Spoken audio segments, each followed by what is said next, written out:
ചിന്തകൾ എന്ന് പറയുന്നത് ഒരു 3 പ്രകാരത്തിലുള്ള ചിന്തകൾ വരും. ഒന്നെന്ന് വെച്ചാല് കഴിഞ്ഞു പോയ കാര്യങ്ങളെക്കുറിച്ച്, പിന്നൊന്ന് വരുന്നത് നമുക്ക് ഇനി സംഭവിക്കാൻ പോകുന്ന കാര്യത്തെക്കുറിച്ചാണ്, മറ്റൊന്നാണ് ഇപ്പൊ നടന്നുകൊണ്ടിരിക്കുന്ന കാര്യത്തെക്കുറിച്ച്. പക്ഷെ ഇതിൽ ഏറ്റവും കൂടുതലായിട്ട് സംഭവിക്കുന്ന എന്തെന്ന് വെച്ചാല് മനുഷ്യന്റെ സ്വഭാവം ഭൂതകാലത്തിൽ ജീവിക്കുക എന്നുള്ളതാണ്. അപ്പൊ കഴിഞ്ഞു പോയതിനെ കുറിച്ച് മാത്രം നമ്മൾ ആലോചിച്ചിട്ട് അതിൽ യാതൊരു ഒന്നും നമുക്ക് കിട്ടുന്നില്ല, പ്രയോജനമില്ല.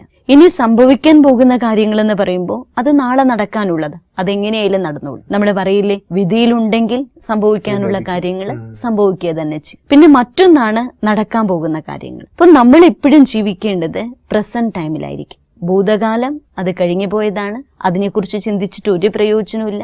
സംഭവിക്കാൻ പോകുന്ന കാര്യങ്ങൾ എന്ന് പറയുന്നത് അത് സംഭവിച്ചോളും, അതിനെക്കുറിച്ചും ചിന്തിച്ചിട്ട് കാര്യമില്ല. അപ്പൊ ഇന്നലെകളിൽ നമ്മൾ ജീവിക്കേണ്ട, നാളെകളിൽ നമ്മൾ ജീവിക്കേണ്ട, ഇന്ന് ഇപ്പോ ഈ സെക്കൻഡിൽ നമ്മൾ ജീവിക്കണം. ഇതും ഒരു അച്ചടക്കമാണ്.